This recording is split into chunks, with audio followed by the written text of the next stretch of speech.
Chapitre 1. Thé, pain grillé et trahison. C'était une matinée particulièrement belle dans le village de Marlécombe, une de ces journées de fin de printemps qui font éclater les haies de couleurs et sonner les cloches de l'église avec un peu plus de gaieté. Les rosiers du jardin du presbytère avaient commencé à bourgeonner, et les martinets filaient sur les toits de tuiles avec une grande urgence, comme si la nature elle-même avait quelque chose d'important à annoncer. Miss Jane Marple, bien sûr, prit son thé à 10h30 précises.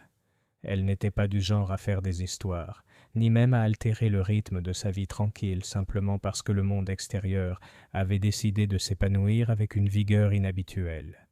Sa tasse à thé en porcelaine fine reposait sur un apron crocheté, sa part de gâteau de Madère aux proportions précises, ni trop épaisse, ni trop frugale. C'était jeudi, ce qui signifiait le cercle culinaire des dames de Marlécombon se retrouverait chez Madame Géraldine Lumley.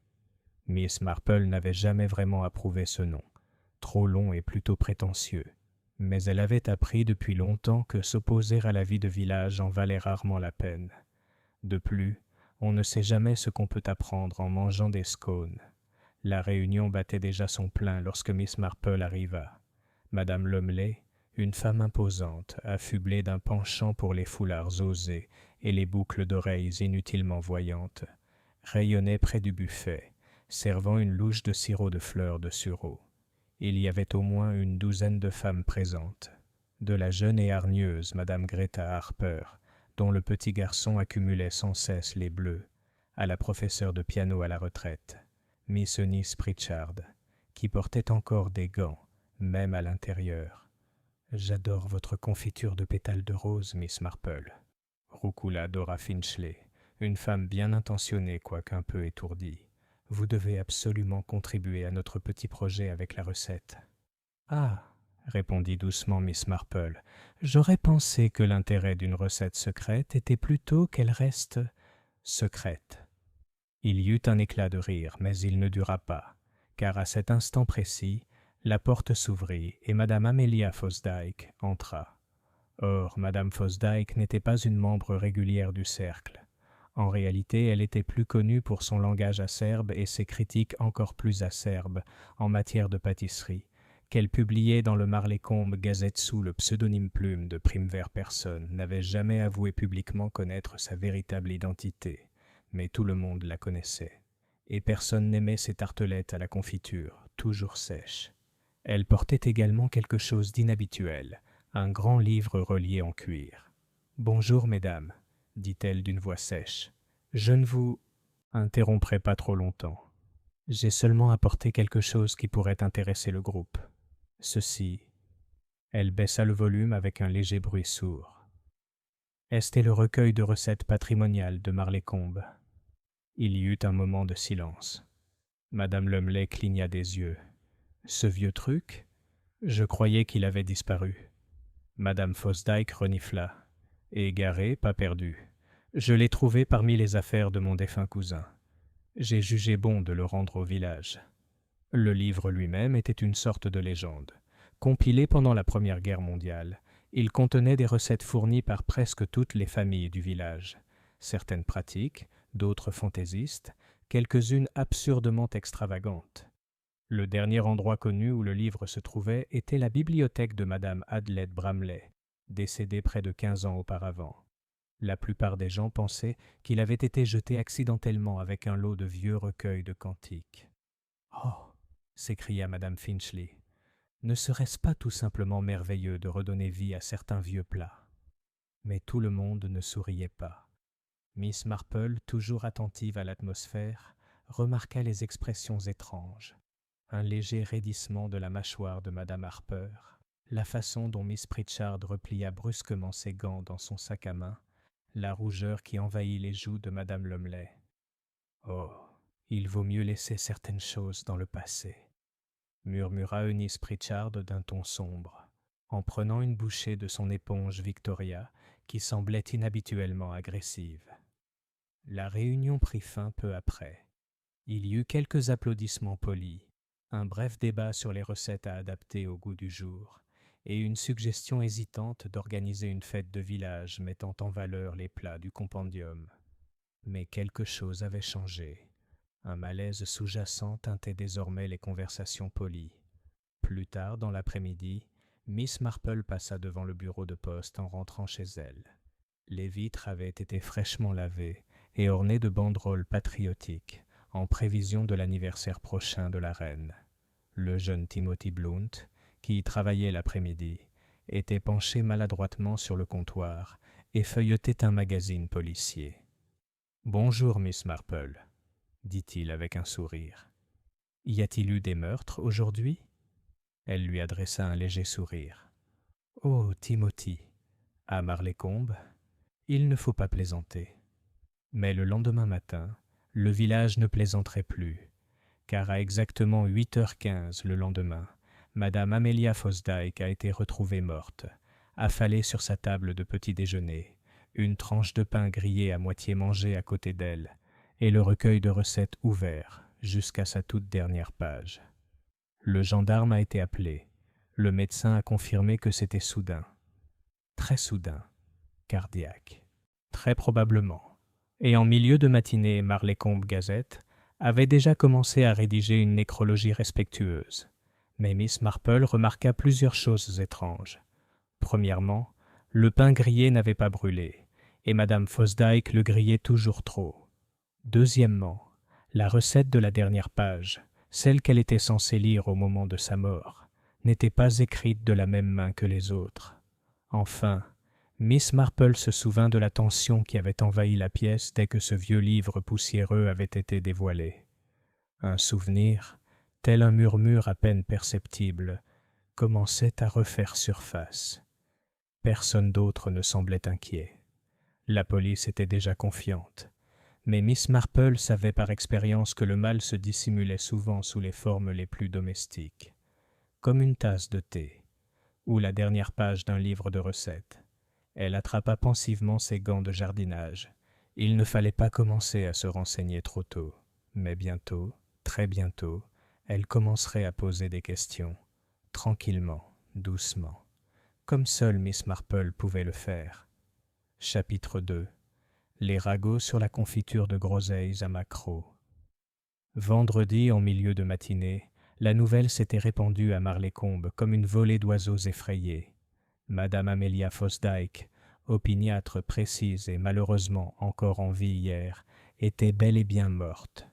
La version officielle, annoncée par le jeune agent Derek Mullins sur son ton habituel, solennel mais légèrement confus, était qu'elle avait été victime d'une crise cardiaque soudaine au petit déjeuner. « Pauvre vieille créature !» murmura-t-il à tous ceux qui l'entendaient, même si je pense qu'elle donnerait du fil à retordre à la mort elle-même. Les villageois ont fait ce qu'ils faisaient le mieux. Ils se sont rassemblés, ils ont chuchoté et ils ont spéculé, souvent très longuement et avec très peu de preuves concrètes. La file d'attente à la poste était inhabituellement longue pour un vendredi. Non pas parce que quelqu'un avait du courrier urgent à envoyer, mais parce que le guichet était tenu par le jeune Timothy Blount, qui, suite à une indiscrétion de jeunesse impliquant la brosse à cheveux de sa cousine et une bougie oubliée, avait un jour livré des journaux au domicile de Madame Fosdyke et était désormais considéré comme une source intarissable de renseignements sur ses habitudes domestiques. « Oh oui !» disait-il avec assurance. « Toujours le toast d'abord, puis le thé. » Elle avait un système, vous voyez. Elle s'asseyait à la fenêtre et regardait les oiseaux. Elle les grondait. Elle disait qu'ils n'avaient aucun respect pour les jardins privés. « Vous a-t-elle déjà parlé d'ennemis ?» demanda Madame Finchley en se penchant en avant avec une lueur d'espoir. Timothy cligna des yeux. « Des ennemis ?» Madame Greta Harper, qui l'attendait, derrière avec sa poussette, intervint. « Oh, allez, Dora, ce n'est pas un de tes romans. »« Eh bien, » dit Madame Finchley plutôt blessée, « à mon avis, quelqu'un devrait tenir une liste. D'abord la disparition d'Adélaïde Bramley, et maintenant ceci. »« Adélaïde est morte il y a 15 ans, » murmura Madame Harper, « dans son sommeil, en Écosse. Pourtant, ajouta le vieux monsieur Grimble depuis le fond, Les coïncidences sont une chose suspecte à Marlécombe. De l'autre côté du chemin, Miss Marple sélectionnait des tomates avec une précision inhabituelle à l'étal de fruits et légumes de M. Rudge. Elle avait déjà acheté un quart de livre de groseilles fraîches et comptait préparer une petite quantité de confiture, soi-disant pour son neveu Raymond, mais plus précisément pour l'occasion de faire des livraisons dans plusieurs chalets. « Madame Fosdyke était ici il y a 2 jours, proposa M. Rudge en emballant ses tomates. Elle s'est disputée au sujet du prix des courgettes. Elle a dit que je faisais partie d'un vaste complot visant à arnaquer les retraités. Elle a toujours eu une opinion bien arrêtée, dit Miss Marple d'un ton doux. Dites-moi, a-t-elle mentionné quelque chose d'inhabituel? Des visiteurs? M. Rudge fronça les sourcils. Maintenant que vous le dites, elle avait un colis, un simple emballage marron. Elle n'a pas précisé de qui il venait, mais je l'ai vu le fixer dehors, comme si elle n'y faisait pas vraiment confiance. Miss Marple sourit poliment, paya en monnaie exacte et le remercia. Elle nota mentalement une chose, un paquet, une dernière page de recettes qui ne correspondait pas au reste, et un vieux livre disparu depuis 15 ans. Elle prit le long chemin du retour, passant devant le haut portail en fer de Fosdyke House. Elle se dressait, froide et majestueuse, à l'orée du village, une structure victorienne austère aux pignons pointus et aux lierres ornementales depuis longtemps indisciplinées. Les rideaux étaient tirés, et une couronne discrète avait déjà été déposée devant la porte d'entrée. Prématurément, pensa Miss Marple, mais c'était la manière moderne. Une femme se tenait devant le portail, mince, élégante, et visiblement pas de Marlécombe. Elle portait un long manteau crème et des gants trop élégants pour la terre du jardin. Une citadine, peut-être londonienne. Miss Marple s'approcha doucement. « C'est tellement triste, » dit-elle doucement. « Madame Fosdyke s'en va. » La femme se retourna, le visage soigneusement posé. Elle avait la trentaine, des pommettes bien dessinées et un rouge à lèvres d'une teinte introuvable à la pharmacie du village. « Vous la connaissiez ?» demanda la femme. « Je dirais que tout le monde à Marlécombe connaissait Madame Fosdyke. Nous sommes une petite paroisse. » La femme hésita, puis hocha légèrement la tête. « Je suis sa nièce, Lydia Marchmont. Je suis venue m'occuper de la succession. » Miss Marple lui tendit la main. « Jane Marple. J'habite juste au coin de Church Lane. » Lydia jeta un coup d'œil à la maison, puis la regarda de nouveau. « Je n'y suis entrée qu'une fois, il y a des années. Elle n'aimait pas les visiteurs. Elle disait qu'ils rendaient les tapis irréguliers. »« Tout à fait. Puis-je vous demander, est-ce vous qui avez rendu le livre de recettes ?» Lydia parut surprise. « Un livre de recettes ?» Le sourire de Miss Marple était doux. « Un vieux recueil de village. Madame Fosdyke l'a apporté au cercle des dames hier. Elle a dit qu'il avait appartenu à sa cousine. »« Je n'étais pas au courant, » dit lentement Lydia. Elle n'en parlait jamais dans ses lettres. Mais bon, elle parlait rarement de choses personnelles. Miss Marple inclina la tête. « Eh bien, si vous le trouvez parmi ses affaires, vous auriez peut-être l'amabilité de me le faire savoir. » Tandis qu'elle poursuivait son chemin, les pensées de Miss Marple tournaient comme les rouages d'une horloge silencieuse. Madame Fosdyke avait présenté le livre publiquement. Ce n'était pas son genre. Elle était une amasseur de rancune comme de louanges. Pourquoi l'exposer maintenant? Et pourquoi la dernière page avait-elle été altérée? Elle s'arrêta brièvement chez Madame Lumley.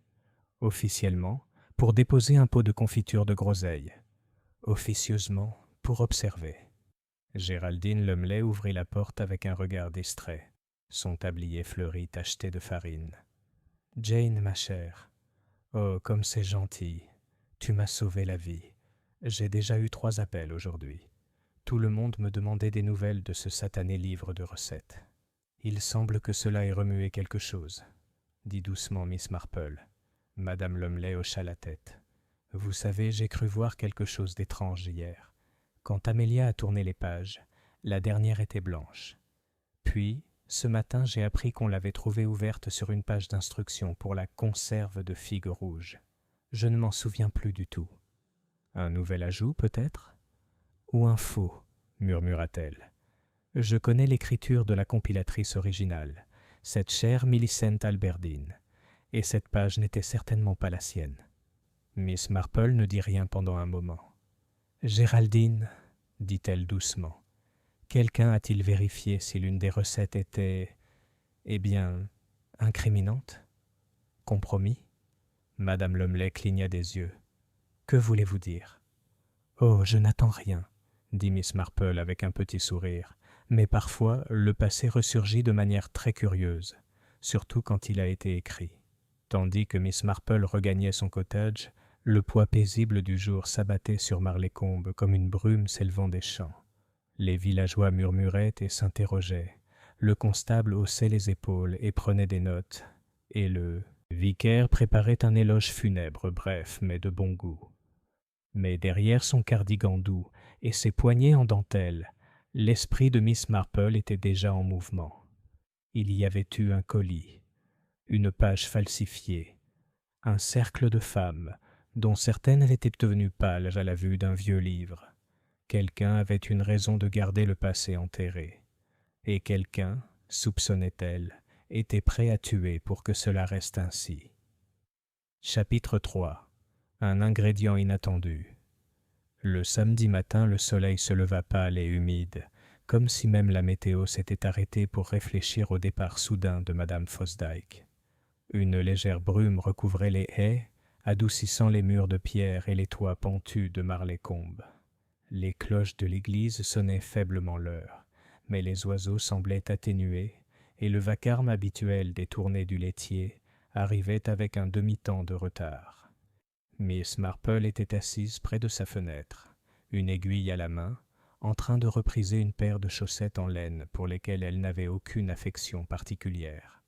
Ce n'étaient pas les chaussettes qui requéraient son attention, mais le fait de les raccommoder. Le rythme calme et contemplatif laissait libre cours à son esprit. Et il erra. Madame Fosdike, songea-t-elle, n'était pas une femme dont on se lamentait facilement. Cela ne voulait pas dire que sa mort était bien accueillie. Personne à Marlécombe n'était aussi cruel, mais elle n'éveilla guère de chagrin sincère. Ce qu'elle réveilla, en revanche, ce furent les souvenirs. Et les souvenirs, comme Miss Marple le savait bien, étaient souvent le commencement de la vérité. Juste avant 11 heures, la sonnette retentit. C'était une sonnerie polie et mesurée, pas le tintement précipité d'enfant, ni la pression hésitante d'un mendiant. Elle plia ses chaussettes, les retira et ouvrit la porte.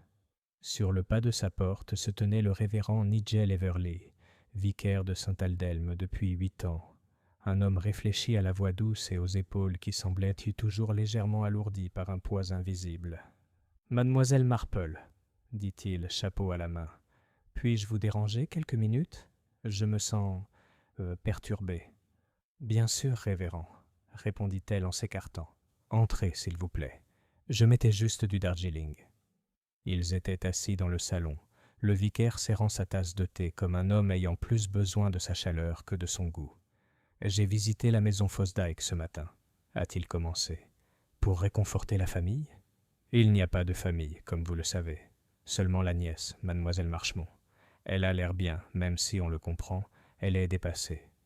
Non, j'ai été appelé là par la gouvernante, madame Cribin. Miss Marple haussa légèrement un sourcil. Je ne savais pas que madame Fosdike avait une gouvernante. Apparemment seulement 2 matins par semaine. Cribin est venue aujourd'hui pour faire du rangement et a trouvé quelque chose d'étrange. La porte du garde-manger n'était pas verrouillée. C'était habituellement fermé à clé. Toujours. Madame Fosdike était méfiante de nature. Elle disait que cela éloignait les voleurs. Je vois. Et il manquait quelque chose? Non, bien au contraire. On a ajouté quelque chose. Le vicaire fouilla dans la poche intérieure de son manteau et en sortit un petit objet enveloppé dans du papier kraft. Il le posa sur la table et le déballa lentement pour révéler une bouteille en verre, étiquetée à l'encre arachnéenne, huile d'amandes amères. Les doigts de Miss Marple s'arrêtèrent sur sa tasse de thé. « Ah, dit-elle, c'est intéressant. Tu le reconnais? Oh oui, un ingrédient courant dans certaines pâtisseries traditionnelles, pour la pâte d'amande surtout, mais en quantité concentrée, assez dangereux. » Le vicaire se pencha. C'est vrai alors. Cela aurait-il pu la tuer? C'est possible, dit Miss Marple d'une voix douce. Mais il faudrait une bonne dose. L'odeur est bien distincte, douce, presque florale, mais mortelle. Il faudrait la masquer soigneusement. Peut-être avec des confitures fortes ou du beurre épais. Le vicaire fronça les sourcils. Alors vous pensez... Je pense, dit-elle en se levant pour aller chercher un carnet dans le bureau, que quelqu'un a peut-être utilisé une recette, peut-être une du recueil, comme méthode de livraison. De la nourriture empoisonnée? Ou boire? Tu as dit qu'on l'avait trouvé au petit déjeuner. Il hocha la tête. Du pain grillé, du thé, de la confiture. Pas de confiture? Non. Pitié. Le vicaire avait l'air confus. Seule cette confiture, surtout de groseille ou de cassis, aurait pu masquer l'amertume, dit Miss Marple. Mais peut-être que le tueur a utilisé autre chose. Un enrobage de sucre glace, une essence d'amande dissimulée. Elle s'arrêta, son expression changeant. La dernière page, dit-elle doucement. Le quoi? La dernière page du livre de recettes, celle que Madame Fosdyke avait ouverte à sa mort. C'était une recette, n'est-ce pas? Je crois que oui. Ça a quelque chose à voir avec les figues. Confiture de figues rouges, murmura Miss Marple. Je me souviens que Madame Lumley disait qu'elle ne la reconnaissait pas. Le vicaire fronça les sourcils. Alors quelqu'un l'a ajouté? Miss Marple hocha la tête. Un faux peut-être, une nouvelle page glissée dans un vieux livre. Mais dans quel but? Un avertissement? Un message? Ou une arme du crime déguisée en nostalgie? Un coup frappé à la porte d'entrée interrompit leur discussion. Cette fois, il était plus fort, vif et professionnel. Miss Marple s'excusa et ouvrit pour trouver l'inspecteur Harold Cray debout sur son perron. « Mademoiselle Marple, dit-il sans préambule, j'aimerais vous dire un mot. » Elle l'accueillit et le présenta au vicaire. L'inspecteur jeta un coup d'œil à la bouteille de huile d'amande amère sur la table et grogna. « Vous l'avez vu alors? Bien. Ça m'évite ce problème. » « Est-ce une preuve officielle? » demanda Miss Marple. « C'est possible. Ça dépend des conclusions du coroner. J'ai envoyé la marmelade et les tartines pour analyse. Mais c'est un travail lent. Le labo est saturé. J'ai pensé me renseigner moi-même en attendant. »« Et qu'as-tu découvert ?» L'inspecteur soupira et s'assit lourdement sur la chaise en face. « Tout le monde dans ce village est au courant des affaires des autres, Miss Marple. Mais ils sont tous sourds et aveugles quand je viens. Pourtant, j'ai quelque chose. » Il sortit un bout de papier de son manteau. « Lydia Marchmont, la nièce. Elle n'est pas tout à fait celle qu'elle prétend être. » Les yeux de Miss Marple se plissèrent, mais elle ne dit rien. Il s'avère qu'elle n'était pas du tout proche de sa tante. Elle ne lui avait pas rendu visite depuis près de 20 ans. Et elle n'est pas de Londres. Elle vit à Douvres, en fait. Elle a changé de nom il y a 5 ans. Elle s'appelait Lydia Fosdyke. Le vicaire fronça les sourcils. Pourquoi changerait-elle cela? Pour prendre ses distances, peut-être, dit Miss Marple, ou cacher quelque chose. Exactement. Et voici ce qui m'a interpellé. Elle travaillait comme commis de cuisine dans un traiteur de luxe à Canterbury, licenciée pour problème de conduite non spécifié. Miss Marple tapota ses doigts contre sa tasse de thé. Et elle arrive juste après la redécouverte du livre, dit-elle. Un livre qui, heureusement, contient désormais une recette inédite. Cray hocha la tête. Exactement ce que je pensais. Peut-être qu'elle a glissé une page elle-même. Peut-être pour manipuler sa tante. Ou peut-être... Il se pencha en avant. Peut-être pour se venger. Miss Marple ne répondit pas immédiatement. Elle repensait à l'expression froide de Lydia, à la façon dont elle s'était tenue devant la maison, telle une étrangère, et à la tension qui s'était emparée de la réunion du cercle. « Je crois, dit-elle finalement, qu'il y a plus de stratagème que vous ne le pensez, inspecteur. Puis-je vous demander un petit service ?» Cray soupira, mais céda. « Vas-y. J'aimerais voir le livre de recettes, en entier, chaque page. » L'inspecteur haussa un sourcil. « Vous pensez qu'il y a plus de faux ?»« Non, répondit Miss Marple d'une voix calme. Je pense qu'il y a peut-être une recette, une seule, dont on espérait vivement qu'elle resterait dans l'oubli. Elle marqua une pause, puis ajouta « Et je soupçonne que cela n'a pas grand-chose à voir avec la cuisine. » Chapitre 4. La page qui ne devrait pas exister. Il était rare que Miss Marple demande l'accès à des preuves. Elle était bien trop diplomate pour cela, trop consciente des limites entre le métier de détective amateur et celui de policier officiel. Mais cette affaire avait perturbé quelque chose en elle, un fil d'inquiétude discrète qui se resserrait à chaque conversation polie et à chaque alibi fraîchement préparé. Ainsi, lorsque l'inspecteur Cray l'autorisa à contre-cœur à examiner le recueil de recettes, sous surveillance et sans la moindre prise de notes, bien sûr, elle aborda la tâche avec le sérieux tranquille qu'elle réservait habituellement aux funérailles et aux lettres fanées de la guerre. Le livre lui-même était plus vieux qu'elle ne l'avait imaginé. Relié en cuir vert foncé et fermé par un fermoir terni, il exhalait l'odeur de moisi du papier sec et des vieilles armoires à épices. Les pages étaient irrégulières, certaines brunies sur les bords, d'autres cassantes. Le texte était en grande partie manuscrit, parfois entrecoupé de feuillets dactylographiés collés. Un ajustement de temps de guerre, sans doute, où l'encre et la patience étaient rares. Elle tournait chaque page avec soin. Il y avait le genre de recette que l'on attendrait d'un village anglais, tourte aux lièvres et aux champignons, scones à la lavande, tarte à la mélasse de Madame Appleton, pudding aux prunes de la Victoire, ration adaptée. Des notes étaient griffonnées dans les marges, des noms et des dates griffonnés en bas, des signatures d'une génération aujourd'hui en grande partie disparue. Mais même en lisant, Miss Marple percevait une certaine structure, non seulement dans la nourriture, mais aussi dans les mains qui les avaient consignées. Il y avait un rythme dans l'écriture. Les pages regroupées laissaient entrevoir des liens familiaux ou des alliances villageoises. On pouvait presque suivre les querelles à l'espacement entre les entrées, comme le faisait Madame Hartley. Crème anglaise cuite au four J, soigneusement éviter la même propagation que Miss Pritchard biscuits au Carvi, malgré leur proximité alphabétique. Puis elle l'atteignit, vers la fin. La dernière page. Le papier était subtilement différent, d'un blanc plus net, avec moins de grains. L'encre avait un éclat plus récent. L'écriture, elle aussi, était erronée, pas entièrement fausse, mais volontairement similaire à l'écriture cursive en boucle de Millicent Alberdine. Une falsification habile. Le titre disait « Conserve de figues rouges », une méthode de conservation du sud de la France. Il y avait des ingrédients inhabituels, des pétales d'hibiscus séchés, des graines de coriandre et, surtout, une cuillère à café pleine d'essence d'amande. Les yeux de Miss Marple se rétrécirent. Elle tourna la page d'avant en arrière, la soulevant délicatement. La reliure était propre, mais il y avait une légère trace de colle sur le bord intérieur.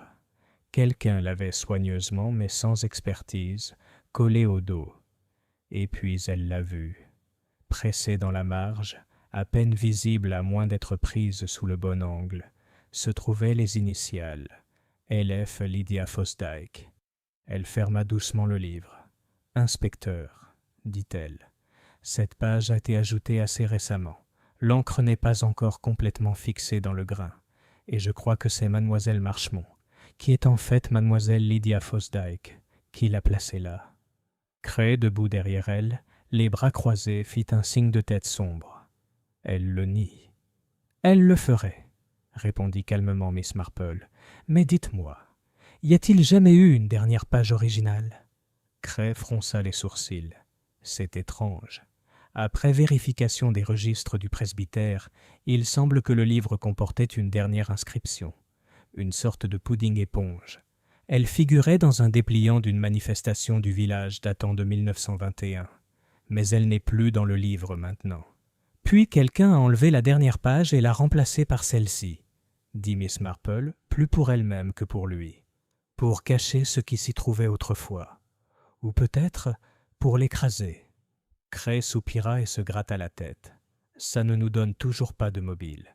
Peut-être que Lydia voulait figurer dans le testament. Peut-être qu'elle détestait sa tante, mais rien ne prouve que cette page ait tué quelqu'un. Tant que le labo n'aura pas confirmé l'empoisonnement, tout ce qu'on a, c'est une étrange recette et beaucoup de rumeurs. Miss Marple ferma le livre et se leva. Alors peut-être que ce dont nous avons besoin, ce ne sont pas de preuves supplémentaires, mais de contexte. Signification ? Ce qui veut dire que les gens laissent souvent des traces, non seulement à l'encre, mais aussi dans leur mémoire. Je vais parler à quelques dames âgées du village. J'ai le sentiment que cette confiture, ou quelque chose de similaire, a déjà été mentionnée, et pas, je suppose, dans un livre de cuisine. Elle quitta le bureau de craie avec la même sérénité et la même détermination qu'elle manifesterait en préparant une composition florale pour une église.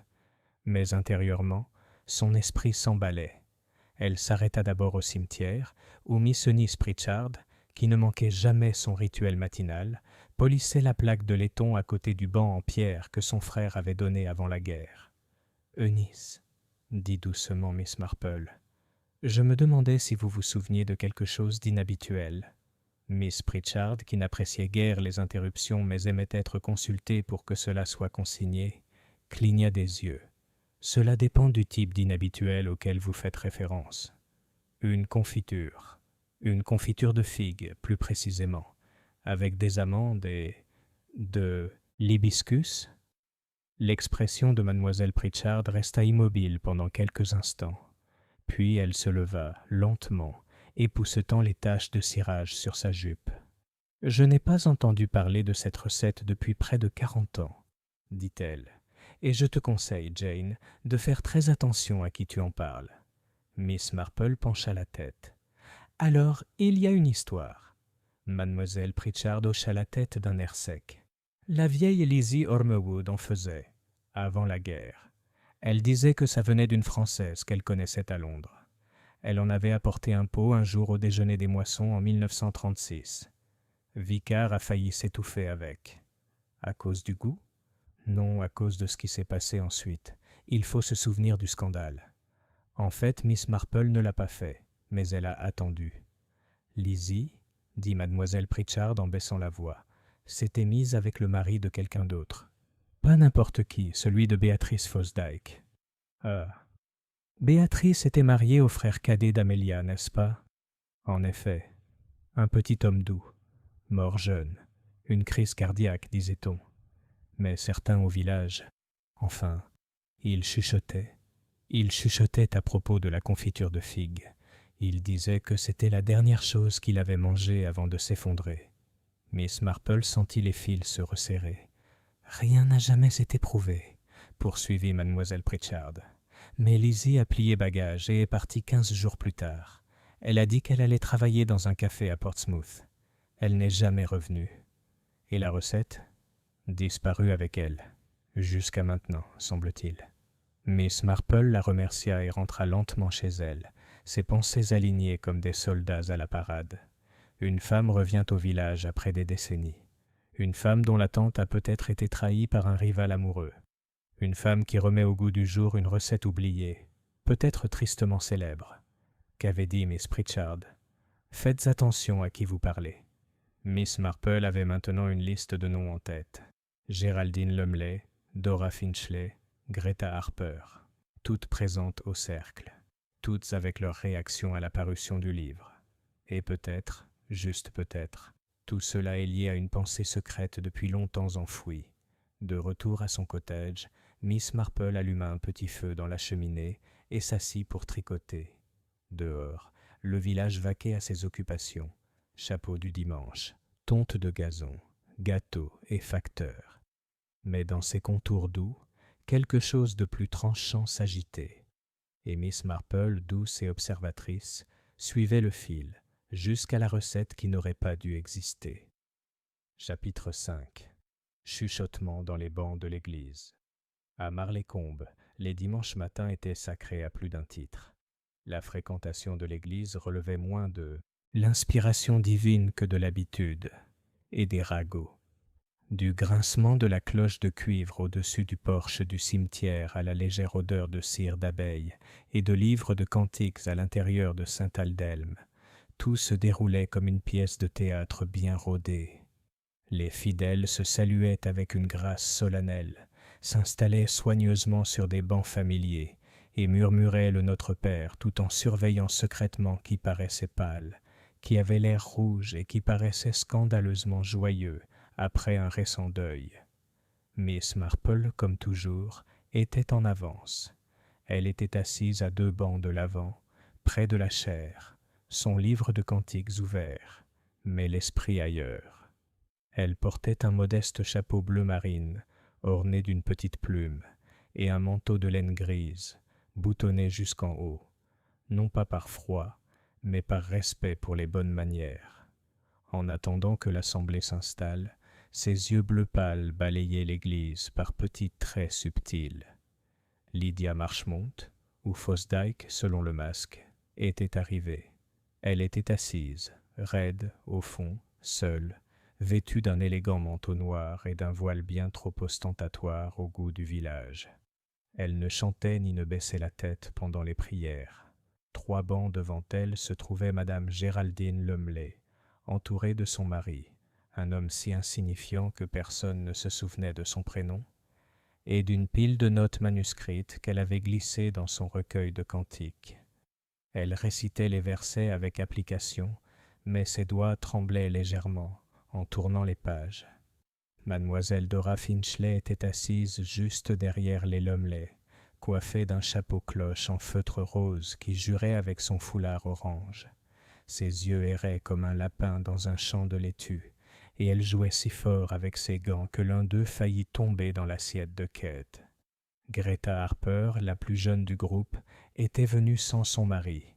Elle l'emmenait rarement à l'église, prétextant sa sciatique, même si certains soupçonnaient qu'il préférait simplement bricoler sa moto le dimanche matin. Greta paraissait inhabituellement fatiguée. Ses yeux étaient cernés, et elle tressaillit lorsque le pasteur prononça ce mot. Pardon dans son sermon. Miss Marple a tout remarqué sans en avoir l'air. Elle a également observé que lorsque le révérend Everley a parlé de péché transmis silencieusement à travers les générations, 3 femmes présentes dans la salle ont bougé sur leur siège. Après la cérémonie, le lent exode traditionnel commença.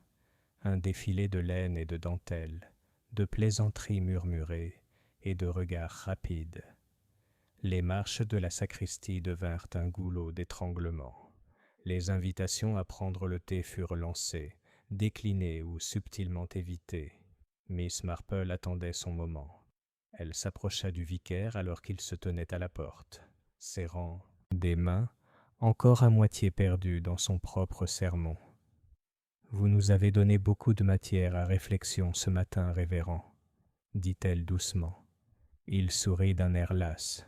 « J'espère que c'était réconfortant. » « Parfois, l'inconfort révèle la vérité, » murmura-t-elle. « À ce propos, puis-je emprunter la sacristie un instant?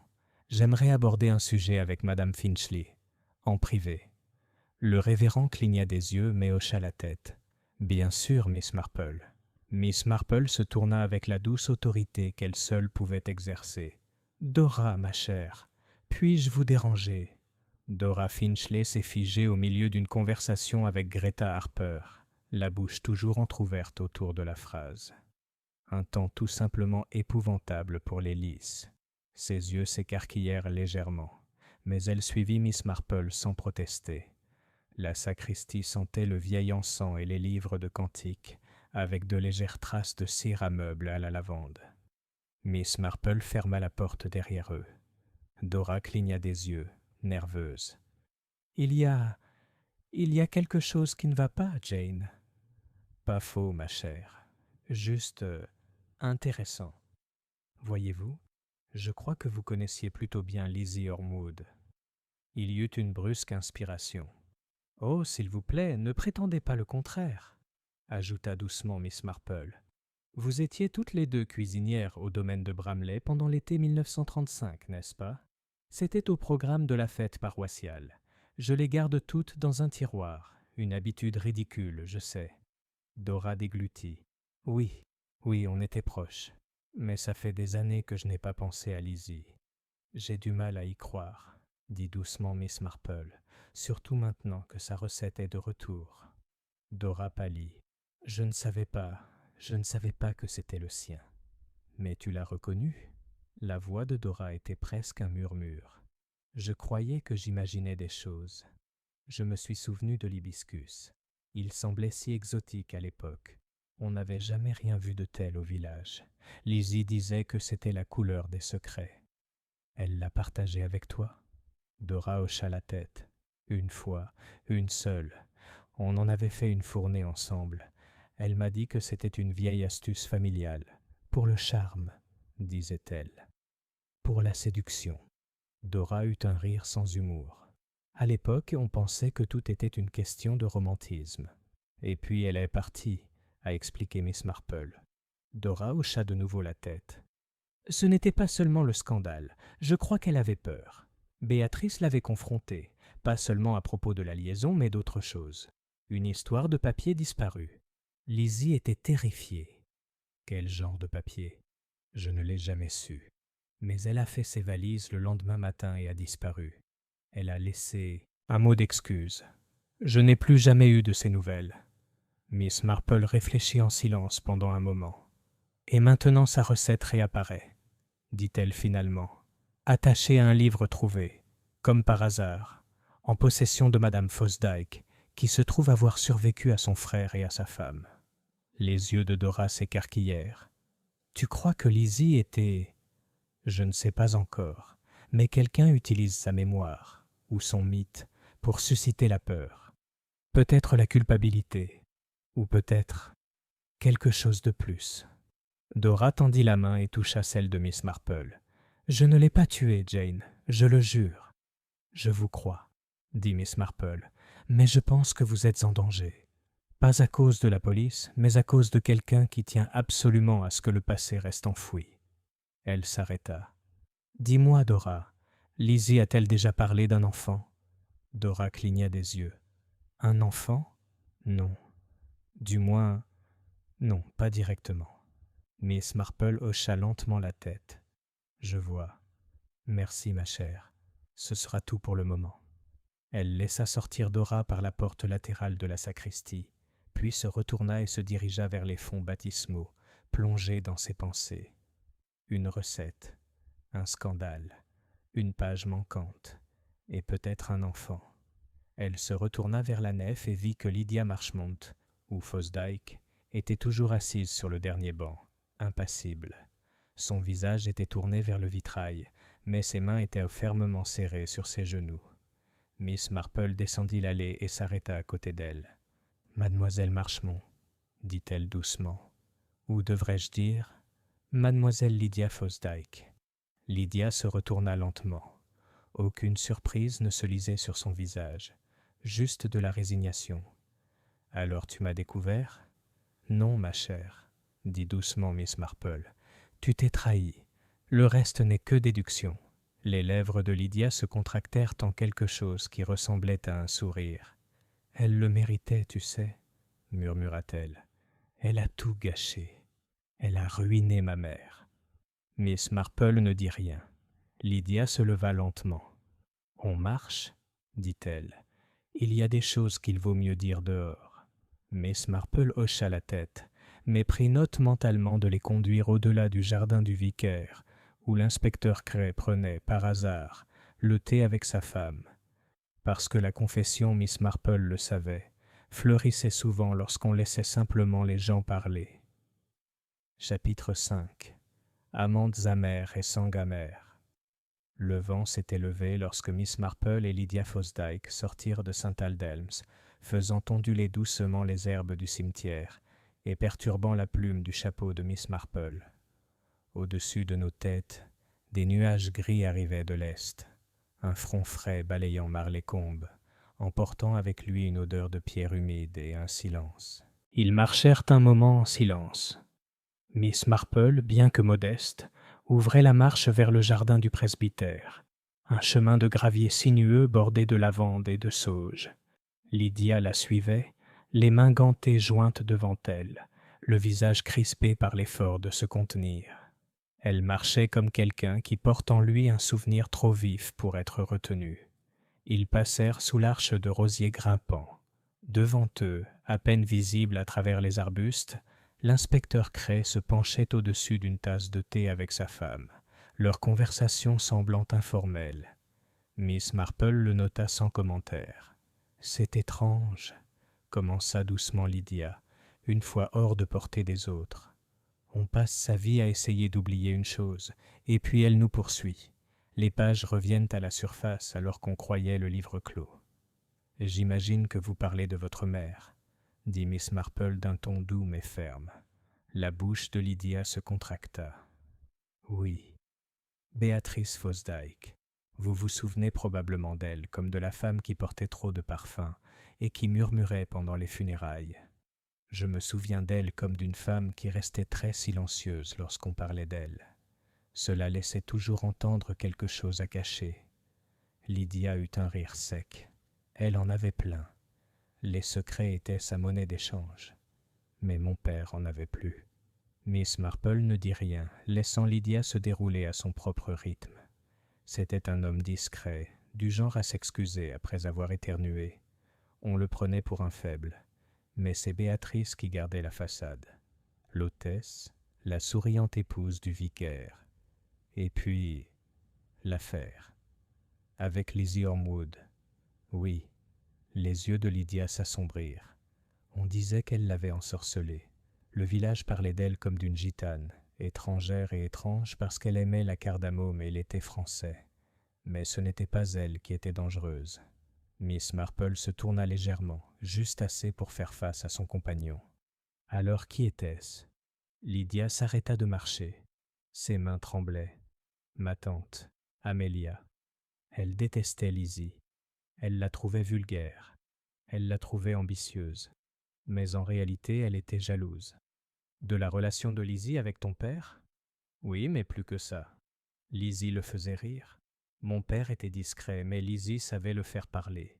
Et Amelia n'avait jamais été douée pour passer au second plan. Elle devait toujours contrôler le récit. Miss Marple fronça les sourcils.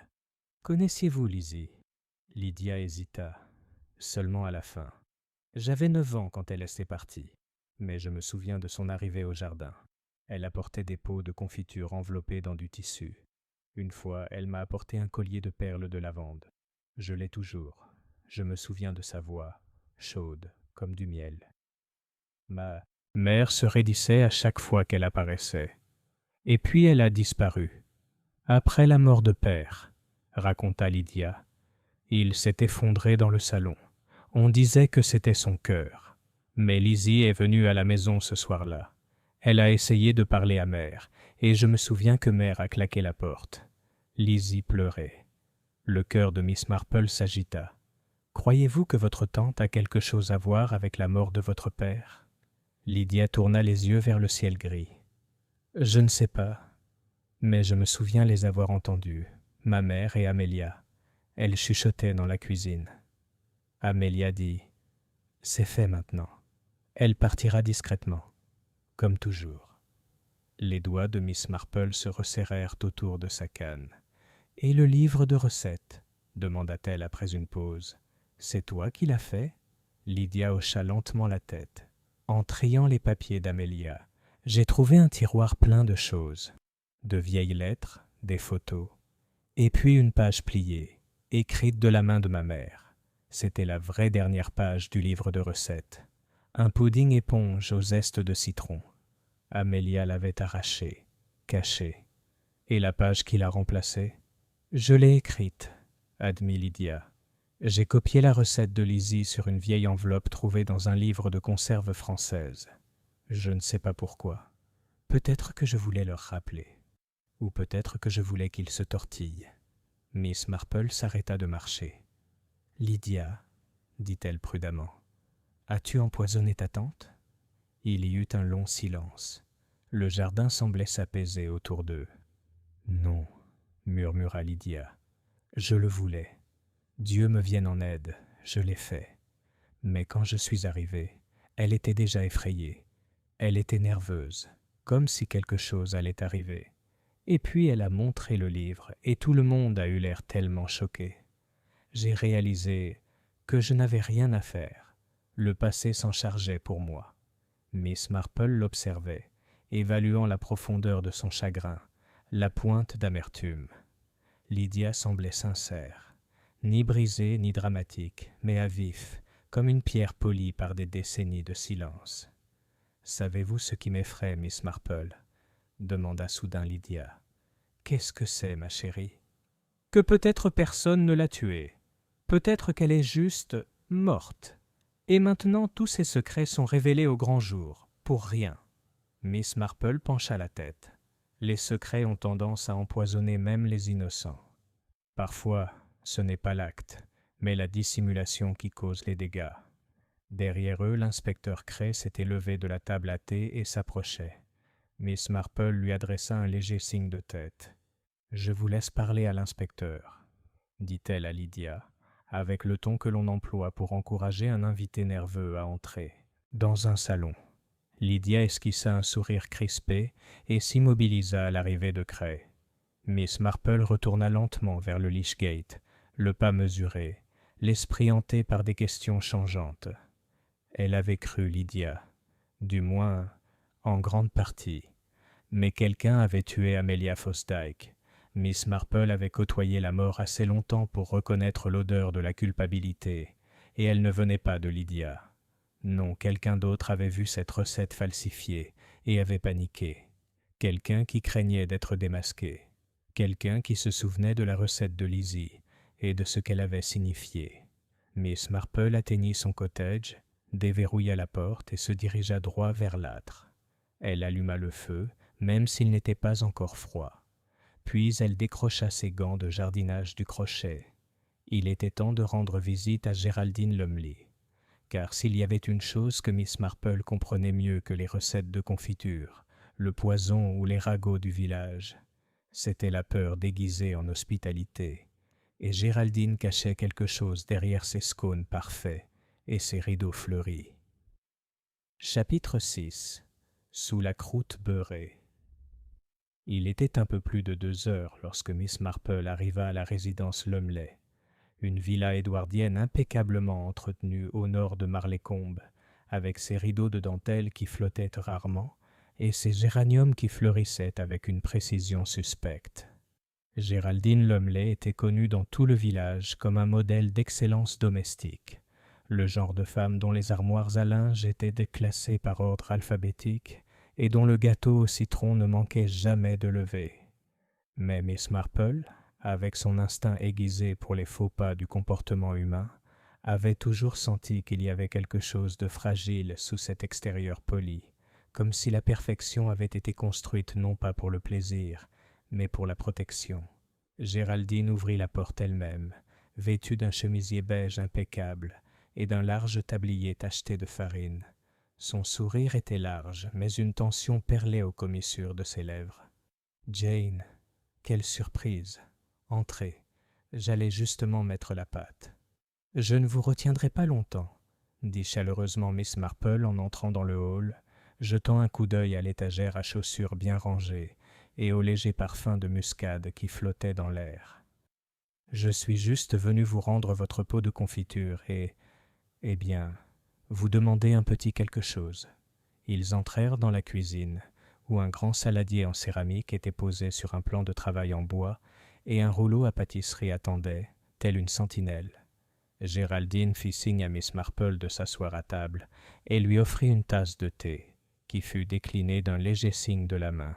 « J'imagine que vous avez été submergé de visiteurs, » dit Miss Marple en s'installant dans le fauteuil avec une grâce prudente. Géraldine esquissa un sourire modeste en versant de la crème chaude dans un pichet. « Oh, tu sais comment c'est. Depuis Amelia, eh bien, tout le monde veut revivre chaque mot qu'elle a prononcé. La plupart ne l'ont même jamais aimée. As-tu » La question était douce mais directe. Géraldine marqua une pause, puis laissa échapper un rire discret et sans humour. Pas particulièrement. C'était une indiscrète, froide comme un pudding laissé dehors en janvier. Mais elle savait comment s'y prendre, je l'admets. Elle savait assurément comment faire taire quelqu'un, répondit Miss Marple, comme lors de la réunion du cercle, lorsqu'elle a dévoilé le livre de recettes. Une lueur passa sur le visage de Géraldine, comme un nuage obscurcissant brièvement le soleil. Oui, ça a plutôt changé l'ambiance, non? J'ai remarqué, dit doucement Miss Marple, que vous étiez devenu tout pâle, et que vos mains tremblaient quand elle a ouvert la dernière page. Les doigts de Géraldine se resserrèrent autour du bol à mélanger. Ça m'a fait sursauter, c'est tout. Je ne m'attendais pas à le voir réapparaître. Tout le monde pensait qu'il avait été perdu avec les affaires d'Adélaïde Bramley. Mais ce n'était pas le cas, n'est-ce pas? La mâchoire de Géraldine se crispa. Elle se tourna vers la fenêtre, comme si elle cherchait du secours dans le lierre. « Je ne sais pas ce que tu veux dire. »« Je le crois, » dit doucement Miss Marple. « Je pense que vous saviez qu'il avait disparu avant même de quitter le village, qu'il avait été enlevé délibérément, par quelqu'un qui craignait ce qui était écrit à la dernière page. » Géraldine ne bougea pas. « Tu étais là, Géraldine, » poursuivit Miss Marple, « en 1936, l'année de la fête, l'année où Lizzie Ormwood a apporté sa confiture de figues. Tu aidais à organiser le stand de restauration, n'est-ce pas? » Géraldine se retourna brusquement. « Bien sûr que oui, j'étais toujours au stand de nourriture. » Tu aurais alors su quelles entrées ont été ajoutées au livre de recettes. Tu aurais même pu aider Millicent Alberdine à les noter. Tu aurais vu la dernière page. Un long silence s'ensuivit. Je ne comprenais pas ce que ça signifiait, dit enfin Géraldine, d'une voix à peine audible. Pas sur le moment, mais après la mort de M. Fosdyke, on en a parlé. Et Lizzie est partie. Et Amelia, elle était différente après ça. Plus dure, plus froide. Elle blâmait tout le monde sauf elle-même. « Mais vous vous souveniez de la page, » dit Miss Marple. « Vous vous souveniez de la recette. Et vous craignez que si le livre refait surface, les rumeurs reprennent. Ces vieux ragots pourraient prendre une nouvelle forme. » Géraldine s'assit lourdement à la table. Il n'était pas censé revenir. Quand Adélaïde est décédée, j'ai aidé à vider sa bibliothèque. J'ai trouvé le livre et je l'ai caché dans une malle, dans le magasin du presbytère. Je pensais que ce serait la fin de l'histoire. Mais Amelia l'a récupéré. Géraldine hocha lentement la tête. Elle a dû le faire. Ou peut-être qu'elle savait toujours où il se trouvait et attendait le bon moment pour le révéler. Miss Marple se pencha en avant. « Géraldine, quelqu'un a empoisonné Amelia. C'était peut-être subtil et peut-être masqué par quelque chose d'aussi innocent que du thé ou de la confiture, mais je crois que c'était délibéré. Et je crois que le mobile était lié à cette recette. » Le visage de Géraldine devint blanc. « Je ne l'ai pas fait, » murmura-t-elle. « Je jure que non. J'aurais peut-être voulu qu'elle parte. Je l'aurais peut-être même dit, mais je n'aurais pas été aussi loin. »« Je vous crois, » dit calmement Miss Marple, « mais je pense que vous savez qui aurait pu le faire. » Géraldine baissa les yeux sur ses mains, maintenant posées sur la table comme du linge plié. « Je n'en suis pas certaine, » murmura-t-elle, « mais j'ai vu quelque chose d'étrange. La veille de la réunion, je suis passée chez Dora pour déposer un plateau. Elle était dans le jardin et il y avait quelqu'un d'autre. Greta Harper. » Miss Marple cligna des yeux. « Greta ?» Géraldine hocha la tête. Elle semblait agitée. Greta tenait un bocal, un petit comme ceux qu'on utilise pour les conserves. Et Dora pleurait. Qu'ont-ils dit? Je n'entendais rien. Je ne suis pas restée. C'était privé. Mais après ça, j'ai commencé à me poser des questions. Dora gardait toujours les secrets de Lizzie trop près d'elle. Et Greta? Eh bien, son mari n'a jamais été très attaché au Fosdyke. Il a dit qu'Amelia lui avait un jour refusé un prêt par dépit. Miss Marple se leva lentement, tandis que les pièces commençaient à se réassembler dans son esprit. « Merci, Géraldine, » dit-elle d'une voix douce. « Tu m'as été plus utile que tu ne le penses. » Alors qu'elle retournait dans l'allée du jardin, le vent transportait un parfum de pâtisserie, beurré, chaud, trompeur. Miss Marple rapprocha son châle de ses épaules et se tourna vers Church Lane. Son prochain appel serait à Dora Finchley. Mais après cela, elle rendrait visite à Greta Harper, parce que sous toutes les croûtes, les gâteaux et les hochements de tête polis, il y avait quelque chose qui montait dans le village, quelque chose de plus sombre que de la confiture de figues et de bien plus dangereux. Et Miss Marple avait l'intention de goûter à chaque couche. Chapitre 7. Le pot près de la fenêtre. Lundi après-midi, Marlécombe avait retrouvé son rythme habituel, du moins en apparence. Le facteur sifflait en faisant sa tournée. Les écoliers parcouraient la place du village, toute vitesse sur des vélos un peu trop grands pour eux, et la vitrine de la boulangerie affichait sa tentation hebdomadaire de brioche Chelsea bien collante. Mais sous la surface, le village bouillonnait. La mort soudaine d'Amelia Fosdyke, d'abord considérée comme un malheur naturel, semblait de moins en moins une coïncidence. Le sermon du pasteur avait laissé des souvenirs, l'inspecteur Cray avait été aperçu 2 fois chez les Lumley, et des rumeurs sur la page empoisonnée du livre de recettes s'accrochaient désormais à chaque porte du jardin et à chaque banc.